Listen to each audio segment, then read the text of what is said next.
ច្រើនណាយើងប្រឈមជាមួយហានិភ័យមួយទៀតគឺពាក់ព័ន្ធជាមួយនឹងគយចល័តឬមួយក៏ពលិចសេដ្ឋកិច្ចគេទៅឆែកតំណែងនៅឃ្លាំងរបស់យើងមើលទៅសិតតែតំណែងអត់មានបងប្អូនទាំងអស់ហេតុអីដោយសារយើងឡាំសាំមកគឺជាទូទៅគឺយើងអត់បានក្រាបពុនទេបើបានឧទាហរណ៍ថា10កេសយើងច្រើនណាស់បាន2កេសតែប៉ុណ្្នឹងឯងដោយសារយើងចង់បានតម្លៃថោកអញ្ចឹងក្រុមហ៊ុនហ្នឹងគឺគាត់ត្រូវតែ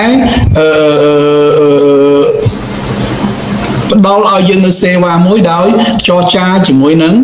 គយណាសុំគយឲ្យគយហ្នឹងគឺបងពុនជារបៀបឡាំសាំអញ្ចឹងគយគេបងពុនឲ្យយើងជារបៀបឡាំសាំប៉ុន្តែឡាំសាំយើងត្រូវដឹងថាមិនមែនមានតែតំណែងយើងមួយមុខទេឃើញទេតំណែងច្រើនមុខអញ្ចឹងបើសិនណាជាយើងចង់បានกระดาษពុនពេញ10កែយើងចង់បានកระดาษពុន10អាហ្នឹងក៏យើងបងពុនពេញឃើញទេអញ្ចឹងវាអាស្រ័យទៅលើយើងនេះអញ្ចឹងកន្លែងហ្នឹងគឺយើងត្រូវដឹងពីចំណុចហ្នឹងណាប៉ុន្តែគាត់ថាជាទូទៅភាគច្រើនគឺឥឡូវហ្នឹងអ្នកដែលរកស៊ីអនឡាញភាគច្រើនគឺធ្វើរបៀបអញ្ចឹងទាំងអស់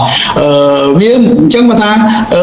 ស្រុកយើងវាមួយយ៉ាងដែរណាវាមួយយ៉ាងដែរថាគយពិបាកគាត់ថាពិបាកបានប៉ុន្តែថាគយស្រួលបានតើពិតយើងពេលខ្លះយើងឃើញតំណែងយើងអត់មានបងពុនពេញទេប៉ុន្តែគយក៏ចិត្តតែបិទភ្នែកជាមួយយើងទៅហើយយើងក៏ចិត្តឲ្យលុយគយចាយខ្លះអញ្ចឹងទៅវាចិត្តសុខដុមរមនាជាមួយគ្នាអញ្ចឹងណាវាទៅអញ្ចឹង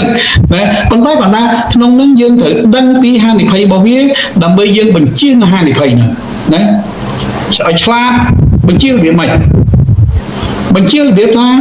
កុំទុកតំណែងនៅក្នុង